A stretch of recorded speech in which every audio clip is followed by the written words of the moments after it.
Ce qui est sûr, c'est qu'avec le Big Data, on a accès désormais à tout ce qui est généré par des capteurs dans l'ensemble des activités humaines qui sont quelquefois liées à l'environnement, quelquefois liées au trafic, quelquefois liées à l'activité de sociabilité et à ce que l'on véhicule avec nos portables, si vous voulez, et que désormais, tous ces éléments-là sont constitutifs du design, j'allais dire, de la ville elle-même, par des acteurs qui peuvent être publics, mais qui sont aussi souvent privés ou quelquefois totalement indépendants du territoire lui-même. Quand on a des réseaux de vélos et qu'on suit ces vélos-là, bien évidemment, ce sont des opérateurs privés, mais qui sont en lien avec le territoire. Dans d'autres cas, ça peut être votre portable qui génère des traces de géolocalisation et qui peuvent être exploitées par d'autres firmes, voire d'autres développeurs indépendants ou autres, comme on le voit dans certaines innovations. Donc ce qui est important, c'est que du coup, le territoire se redéfinit comme un territoire équipé de traceurs, équipé en termes de traçabilité. Et ça, c'est quelque chose d'important parce qu'auparavant, on avait plutôt une vision du territoire qui est définie par sa centralité d'un côté ou bien par son accessibilité, donc les flux qu'il pouvait générer. Désormais, on a la possibilité de suivre l'ensemble des comportements, mais pas seulement des humains, c'est ça qui est intéressant aussi, c'est-à-dire des objets, je parlais des vélos, mais aussi ça peut être beaucoup d'autres capteurs qui vont récupérer des informations sur des arbres, leur transformation, sur l'état des flux de l'eau quelque part, etc. Tous ces éléments-là constitue un nouvel environnement et une nouvelle façon de voir la ville. Parce que l'intérêt, c'est bien entendu, si on capte et qu'on ne récupère pas ces données-là et qu'on ne les centralise pas, évidemment, c'est un peu insuffisant. Mais ce qui est intéressant, c'est qu'on a maintenant à disposition soit des grands centres de captation de données qui vont les traiter dans des modèles. C'est ce que fait IBM, par exemple, et dans ses Smart Cities. C'est cette idée-là, et c'est ça que j'ai essayé de défendre dans le séminaire, c'est de montrer qu'il y a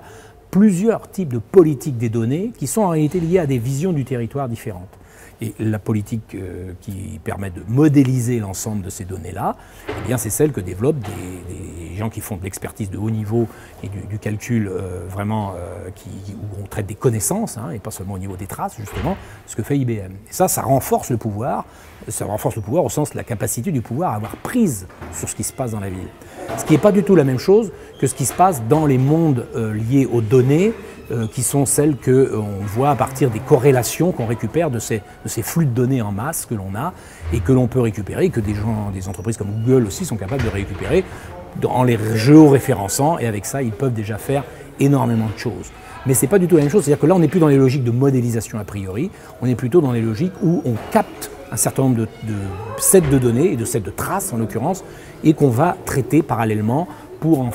voir quelles sont les corrélations. Et donc là, on a des politiques tout à fait différentes qui sont en réalité des territoires aussi différents et qui font référence à des pouvoirs différents eux-mêmes. Ce qui est important de voir, que ce soit avec le Big Data ou avec l'Open Data en général, c'est qu'il y a toujours plusieurs façons de le faire. Et que la démocratie, c'est précisément d'ouvrir ces possibles-là. Et le risque qu'il y a, c'est quelquefois de penser que parce qu'on a ouvert les données, ou parce qu'on a précisément des puissances de calcul qui génèrent une forme, ce que j'appelle moi, d'objectivité algorithmique, c'est-à-dire qu'on est capable de vous dire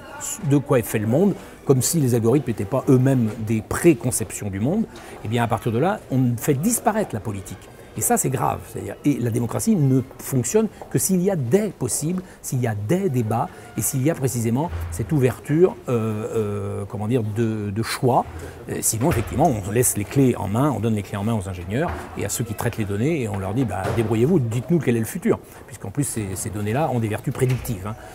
Donc l'important, y compris dans des politiques d'open data, c'est bien de voir qu'il y a plusieurs façons de les libérer, plusieurs façons de les réutiliser, et qu'on doit veiller à la diversité de l'écosystème et à veiller à ce que ce ne soit pas que Google qui les récupère ou que ce ne soit pas que des modèles à la IBM qui fonctionnent, mais que ce soit aussi, par exemple, que les citoyens soient dans la boucle pour être capables d'inventer leur propre système de production et de mutualisation de ces traces pour trouver des pistes qui leur sont propres et leur donner du poids, parce qu'on sait bien que ceux-là, ils n'ont pas tout à fait les mêmes puissances de frappe que les grandes firmes